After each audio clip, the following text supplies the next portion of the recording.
Hello प्रिय student, मैं agent Singh mathematics आपको मैथ के कुछ महत्वपूर्ण टॉपिक लेके आया हूँ जो कि आपके ऑल कंपटीशन में आते रहते हैं और उनसे क्वेश्चंस भी काफ़ी आते रहते हैं। जिनमें से पहला टॉपिक है संख्या पद्धति।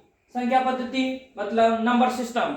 नंबर सिस्टम के बारे में पढ़ते हैं। नंबर सिस्टम में पहला टॉपिक होता है अंक। अंक देखें तो प्रकृति प्रदत्त कुछ अंक होते हैं, तो उनकी संख्या कितनी होती है ये भी बताएंगे। तो देखिए 1 2 3 4 5 6 7 8 9 ये जो अंक होते हैं वो प्रकृति द्वारा प्रदान किए होते हैं, इनको प्रकृति प्रदत्त कहते हैं। तो इनकी संख्या कुल कितनी होती है? वो होती है 9। इसके बाद हमारे भारत में शून्य की खोज हुई। शून्य की खोज के बाद इन अंकों की संख्या हो गई कुल 10। जैसे कि आपको पता है शून्य की खोज करने वाले गणितज्ञ थे आर्यभट्ट व ब्रह्मगुप्त। दोनों ने ही क्या शून्य की खोज की थी। इन अंकों में जब शून्य का समावेश हुआ तो इनकी कुल संख्या हो गई 10। 10 के बाद आप इन टोटलों को जो भी आप रीअरेंजमेंट करके लिखते हैं उनको संख्याएं कहते हैं। अगला नेक्स्ट टॉपिक होगा आपका संख्या। तो संख्या में क्या है? अंकों को इकाई, दहाई, सैकड़ा, हजार इत्यादि रूप में व्यवस्थित करने पर जो भी आपके पद प्राप्त होते हैं, जो भी आपके पद प्राप्त होते हैं उन्हें कहते हैं संख्याएं। क्या कहते हैं? संख्याएं कहते हैं। संख्याओं के प्रकार के बारे में पढ़ें तो संख्याओं के प्रकार के बारे में पढ़ेंगे तो मुख्यतः मूल रूप से संख्याएं 2 प्रकार की होती है। हालांकि आपने कई प्रकार की पढ़ी होंगी पर संख्या केवल 2 प्रकार की होती है। संख्याओं के बारे में पढ़ते हैं तो संख्या पहली होती है वास्तविक संख्या, दूसरी होती है अवास्तविक संख्या और काल्पनिक संख्या। अवास्तविक संख्या को ही हम काल्पनिक संख्या कहते हैं। This is real number and ये है आपकी अवास्तविक संख्या या काल्पनिक संख्या है। वास्तविक संख्याओं को भी आगे बांटा गया है। प्राकृतिक संख्याएं, प्राकृतिक संख्याओं को प्राकृतिक संख्या भी कहते हैं क्योंकि ये प्रकृति द्वारा प्रदत्त होती है। अगली है पूर्ण संख्याएं, इससे अगली है पूर्णांक संख्याएं, परमेय संख्या तथा अपरमेय संख्याएं। तो इस प्रकार आप संख्याओं के बारे में पढ़ते हैं। इन संख्याओं के बारे में विस्तार से हम आगे पढ़ते हैं। वास्तविक संख्याओं के बारे में पढ़ते हैं तो वास्तविक संख्याओं में पहला टॉपिक आती है प्राकृतिक संख्याएं या प्राकृत संख्या। प्राकृत संख्याओं को इंग्लिश में कहते हैं नेचुरल नंबर्स। तो इनको एन से व्यक्त करते हैं, नेचुरल होने के कारण इन्हें एन से व्यक्त करते हैं। इन संख्याओं के समुच्चय में देखिए हमेशा मतलब कोष्ठक का उपयोग करते हैं। तो ऐसी संख्या जो 1 से लेकर अनंत तक चली जाती है, जो 1 से प्रारंभ होकर अनंत तक चली जाती है, वो क्या कहलाती हैं? आपकी प्राकृतिक संख्या कहलाती हैं। आगे पढ़ेंगे पूर्ण संख्या। पूर्ण संख्याओं को इंग्लिश में कहते हैं होल नंबर्स। होल नंबर्स के बारे में इनको डब्ल्यू से व्यक्त करते हैं क्योंकि इसको होल कहते हैं। तो इसमें क्या जीरो सम्मिलित हो जाएगी। प्राकृतिक संख्या जो होती है उनमें जीरो सम्मिलित हो जाएगा और जीरो सम्मिलित होने के कारण ये हो जाएंगे जीरो से प्रारंभ होकर जो अनंत तक चली जाती है उनको क्या कहते हैं? पूर्ण संख्याएं। पूर्ण संख्याओं के बाद आती है पूर्णांक संख्याएं। अब तक आप पूर्णांक संख्याओं की परिभाषा बताने में असमर्थ होंगे क्योंकि सामान्यतः आपको यह बताया जाता है कि ऐसी संख्याएं माइनस इनफाइनाइट, जो ऐसी संख्याएं माइनस इनफाइनाइट से लेके प्लस इनफाइनाइट तक चली जाती हैं, जो माइनस अनंत से लेके प्लस अनंत तक चली जाती है।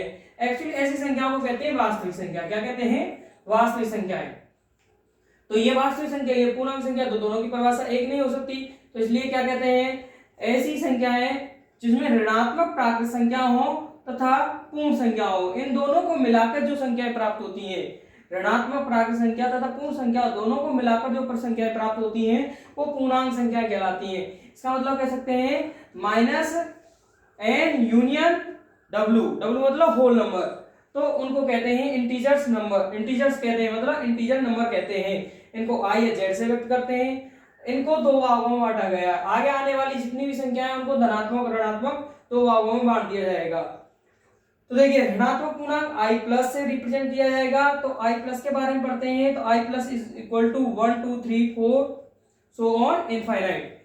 हमेशा संख्याओं को आरोही क्रम में लिखा जाता है। संख्याओं को लिखने के 2 क्रम होते हैं, आरोही और अवरोही। जिसमें बढ़ते हुए क्रम में लिखा जाए वो आरोही क्रम होता है और जिसमें घटते हुए क्रम में लिखा जाए उसे अवरोही क्रम कहते हैं। तो देखिए हमेशा संख्याओं को बढ़ते हुए क्रम में लिखा जाता है, आरोही क्रम में लिखा जाता है। तो 1 2 3 4 5 6 7 8 सो ऑन इनफाइनाइट तक जाने वाली संख्या समस्त क्या हो गई? धनात्मक पूर्णांक। अब ऐसे ऋणात्मक पूर्णांक में माइनस अनंत पहले आएगा क्योंकि ये सबसे छोटी संख्या होती है और -1 सबसे बड़ी संख्या होती है। तो -9 से लेके -3, -2, -1 तक जाने वाली संख्या क्या होती है, ऋणात्मक पूर्णांक होती है। अगली संख्या होती है परमेय संख्याएं। परमेय संख्याओं इंग्लिश में कहते हैं रैशनल नंबर। इनको क्यू से व्यक्त करते हैं। तो परमेय संख्या क्या होती है, ऐसी संख्याएं जिन्हें p अपॉन क्यू के रूप में व्यक्त किया जा सके। ऐसी संख्याएं जिन्हें p अपॉन क्यू के रूप में व्यक्त किया जा सके। p अपॉन क्यू, तो यहाँ p और q अल्फाबेट के लेटर तो है नहीं, अल्फाबेट के लेटर तो है नहीं, तो अल्फाबेट के लेटर नहीं है तो क्या है, तो p एंड q पूर्णांक है। जो अभी हमने पूर्णांक संख्या पढ़ी है ऊपर, वो पूर्णांक है। तो एवं q is not equal to 0, q का मान 0 नहीं है। ये आगे बताएंगे कि q का मान 0 क्यों नहीं होता है। इनको q से और विस्तार से पढ़े तो q बराबर हो सकता है -इनफिनिट अपॉन के a, सो ऑन -3 अपॉन के 1, -5/2, -2/1। इसी प्रकार हम इनको व्यक्त कर सकते हैं। इनको कहते हैं परमेय संख्याएं। नेक्स्ट होंगी अपरमेय संख्याएं पढ़ते हैं। अपरमेय संख्याएं क्या होती हैं, ऐसी संख्याएं जिनको p अपॉन q के रूप में व्यक्त किया ना जा सके। ऐसी संख्याएं जिन्हें p अपॉन q के रूप में व्यक्त किया ना जा सके तो वो क्या कहलाती हैं, अपरमेय संख्याएं। अर्थात qc या ऑब्लिक t, इनको qc या t से व्यक्त करते हैं। p upon q such that p and q पूर्णांक है एवं q is not equal to 0। देखिए ये तो परिभाषा थी हमारी किसकी, परमेय संख्याओं की, और इस रूप में व्यक्त किया ना जा सके, इसका मतलब नॉट इक्वल टू, तो व्यक्त किया ना जा सके उनको कहते हैं अपरमेय संख्या। जैसे QC ऑब्लिक T √2, √3, √4 नहीं होगा इसमें, आपको लग रहा होगा √4 को देखें तो ये एक पूर्ण वर्ग संख्या है। क्या, एक पूर्ण वर्ग संख्या है। पूर्ण वर्ग संख्या जिसका मतलब हमें वर्गमूल ज्ञात कर सकते हैं।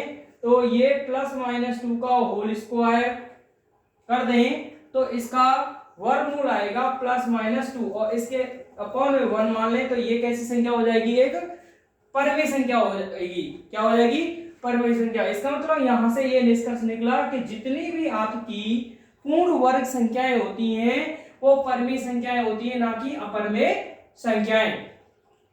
आगे देखिए √2, √3, √5, √6, √7, तो ये सब क्या है, अपरमेय संख्याएं। अब वास्तविक संख्या का ये टॉपिक था, तो इसका मतलब वास्तविक संख्या क्या हुई, वास्तविक संख्याएं जितनी भी परमेय संख्याएं होती हैं तथा अपरमेय संख्याएं होती हैं का संग, परमेय तथा अपरमेय संख्याओं का संग क्या कहलाता है, वास्तविक संख्या कहलाता है। संग का मतलब दोनों को मिला दिया जाए तो हमें वास्तविक संख्याएं प्राप्त होती हैं। उनको इंग्लिश में कहते हैं रियल नंबर, और उनको r से व्यक्त करते हैं। तो r equal to q union qc परमेय तथा अपरमेय संख्याओं का संग होता है। इसके बाद यहाँ आपकी वास्तविक संख्याएं खत्म होती हैं। दूसरी संख्या होती है अवास्तविक संख्या या काल्पनिक संख्याएं। अवास्तविक तथा काल्पनिक संख्याओं के बारे में पढ़ते हैं। यदि किसी संख्या का वर्ग कोई भी संख्या का वर्ग करेंगे तो हम जानते हैं वो हमेशा धनात्मक होता है। क्या होता है, धनात्मक होता है, तो वास्तविक संख्या होती है। और यदि इसके विपरीत बोल दिया जाए, जो संभव ना हो वो काल्पनिक होता है। तो यदि किसी संख्या का वर्ग ऋणात्मक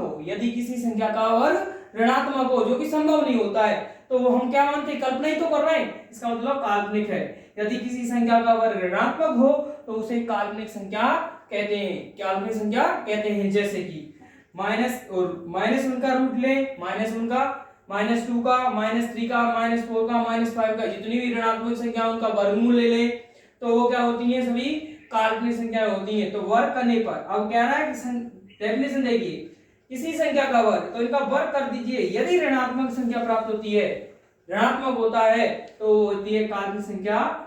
क्या होती है, काल्पनिक संख्या। जैसे -1, -2, -3, -4, -5, इन सबका वर्ग करने पर प्राप्त होता है। ये होती है आपकी काल्पनिक संख्या तथा वास्तविक संख्या के बारे में आप पढ़ लिया है। अब हम नेक्स्ट पढ़ते हैं। हाँ जी, आपने कुछ संख्या ऐसी भी पढ़ी होंगी जो इनसे अलग होती हैं, पर आपको लगता है कि वो इन्हीं संख्या में आती हैं। तो जो आपको संख्याओं के प्रकार बताए गए हैं वास्तविक तथा अवास्तविक संख्या, ये संख्याएं उन्हीं में होती हैं। जैसे कि कुछ अन्य महत्वपूर्ण संख्याओं के बारे में अध्ययन करते हैं। इनमें से पहली संख्या है, पहली को दो भागों में बांट दिया गया हमने, तो सम संख्याएं जिनको इवन नंबर कहते हैं, और दूसरी होती है विषम संख्या जिनको ओड नंबर कहते हैं। तो सम संख्या क्या होती है? ऐसी संख्याएं जो दो से पूर्णतः विभक्त हो या विभाजित हो। ऐसी संख्याएं जो दो से पूर्णतः विभक्त हो या विभाजित हो, या ऐसे कह सकते हैं जिनका इकाई अंक 0, 2, 4, 6, 8 हो। ऐसी संख्याएं जिनका इकाई अंक 0, 2, 4, 6, 8 हो सम संख्याएं कहलाती हैं। जैसे कि 820, 5428, 5428, अन्य भी होती हैं और भी ले सकते हैं। और लीजिए 10,720, जितना भी लेना चाहे उतना ले सकते हैं। अगली संख्या होती है विषम संख्याएं जो दो से पूर्णतः विभाजित ना हो, या जिनका इकाई अंक 1, 3, 5, 7, 9 हो। ऐसी संख्याओं को कहते हैं हम विषम संख्या या ओड नंबर। जैसे कि 1035, 729 और भी संख्याएं हैं। तो इन संख्याओं के बारे में देखें, अभी कंपेयर करते हैं किन संख्याओं से, वास्तविक तथा अवास्तविक संख्याओं से। देखिए, क्या 820 प्राकृत संख्या नहीं होती? ये प्राकृत संख्या नहीं होती, ये भी प्राकृत संख्या होती है, ये भी प्राकृत संख्या होती है और ये भी प्राकृत संख्या होती है। तो संख्याओं के प्रकार में इनको स्थान नहीं दिया जाएगा क्योंकि ये सभी संख्याएं उनमें उपस्थित होती हैं। कुछ विशेषता के कारण इनको अलग से कराया जाता है। जैसे कि सेकंड, भाज्य संख्याएं, यौगिक संख्याएं या संयुक्त संख्याएं, ये तीनों एक ही होती हैं। तीनों के नाम अलग अलग हैं पर एक ही हैं। ये भाज्य संख्याएं, यौगिक संख्याएं या संयुक्त संख्याएं क्या होती हैं? Composite numbers. तो जिनका एक व स्वयं के अलावा कोई अन्य गुणनखंड भी हो, या ऐसे कह सकते हैं ऐसी संख्याएं जिनमें स्वयं तथा एक के अलावा अन्य किसी का भाग और चला जाए या वो अन्य किसी से विभाजित और हो जाए तो उनको कहते हैं भाज्य, यौगिक या संयुक्त संख्याएं। जैसे कि 15 स्वयं से भी विभाजित है, 1 से भी है और ये 3 से और 5 से भी है। तो ऐसी संख्या क्या कहलाती है? भाज्य संख्या या यौगिक संख्याएं। इधर आइए सेकंड, आभाज्य संख्या या ऋण संख्याएं, प्राइम नंबर कहते हैं इन्हें, जिनका जस्ट ऑपोजिट होता है, जिनका एक व स्वयं के अलावा कोई अन्य गुणनखंड ना हो। इसमें हो, इसमें ना हो। तो जैसे इनको दूसरी भाषा में भी कह सकते हैं ऐसी संख्याएं जो एक व स्वयं से, केवल एक व स्वयं से विभाजित हो, क्या कहलाती हैं? आभाज्य संख्या या ऋण संख्या कहलाती हैं। जैसे कि 2, 3, 5, 7, 11, 13 ये सब क्या कहलाती हैं? आभाज्य संख्या। जैसे कि आप देख रहे हैं कि इनका कोई भी अन्य गुणनखंड नहीं है, या ये 2 एक के अलावा किसी से विभाजित नहीं है, ऐसे ही 3, ऐसे ही 5। अब देखिए इसमें एक विशेष नोट है 2 के बारे में। 2 एकमात्र सम आभाज्य संख्या होती है तथा सबसे छोटी आभाज्य संख्या भी 2 होती है। सबसे छोटी संख्या आभाज्य संख्या भी 2 होती है। इससे आगे हम पढ़ते हैं।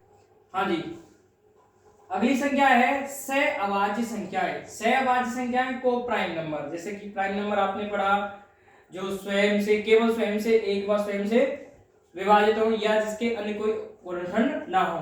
सहअभाज्य संख्या, जैसे कि अभाज्य संख्या आने का मतलब यहाँ इससे कोई मतलब नहीं होता कि अभाज्य संख्या हो या ना हो। डेफिनेशन देख लें, यदि ऐसी 2 संख्याएं जिनका मासा एचसीएफ, मासा क्या हो? 1 हो, क्या होना चाहिए? इकाई होना चाहिए। तो ऐसी संख्या को कहते हैं सहअभाज्य संख्याएं। क्या कहते हैं? सहअभाज्य संख्या कहते हैं। जैसे कि 2 और 3 वैसे भी अभाज्य संख्या होती है पर इन दोनों का एचसीएफ क्या आएगा? 1 आएगा। 3 और 4, जैसा कि आप जानते हो 3 एक अभाज्य संख्या होती है परंतु 4 एक अभाज्य संख्या नहीं होती, पर इन दोनों का एचसीएफ जो मासा होता है वो हमेशा 1 ही होता है। इस कारण कहते हैं इन्हें सहअभाज्य संख्याएं। जो अगली है 6 और 7। 6, 7 के बाद में 6 एक भाज्य संख्या है जबकि 7 एक अभाज्य संख्या है, परंतु इन दोनों का एचसीएफ 1 आ रहा है। इस कारण इन्हें क्या कहेंगे? सहअभाज्य संख्याएं। अगली संख्या होती है युग्म अभाज्य संख्याएं। Twain prime number. तो क्या होता है इसमें अभाज्य संख्याओं का युग्म होता है। क्या होता है? युग्म होता है। तो डेफिनेशन क्या कहती है? यदि दो अभाज्य संख्याओं में, यदि दो अभाज्य संख्याओं में, जितनी हमने अभाज्य संख्या पढ़ी है उनमें से कोई भी दो लें, यदि दो अभाज्य संख्याओं में दो का अंतर हो, किसी भी अभाज्य संख्याओं में यदि दो का अंतर हो तो उन्हें कहते हैं युग्म अभाज्य संख्याएं। जैसे कि 3 और 5, ये 3 भी क्या होती है? अभाज्य संख्या, और 5 भी क्या होती है? अभाज्य संख्या। ये दो का पेयर है, युग्म है, तो इनको कहेंगे युग्म अभाज्य संख्याएं। जैसे कि अगली है 5 और 7, और अगली है 11 और 13। ये सभी क्या है? युग्म अभाज्य संख्याएं। यहाँ आपकी सभी संख्याएं कंप्लीट होती हैं और इन संख्याओं के बारे में डिटेल से और आगे पढ़ेंगे। इन पर आधारित क्वेश्चन हम नेक्स्ट वीडियो में करेंगे। तो हम नेक्स्ट वीडियो में मिलते हैं। वीडियो को लाइक करें, शेयर करें और कमेंट करना ना भूलें।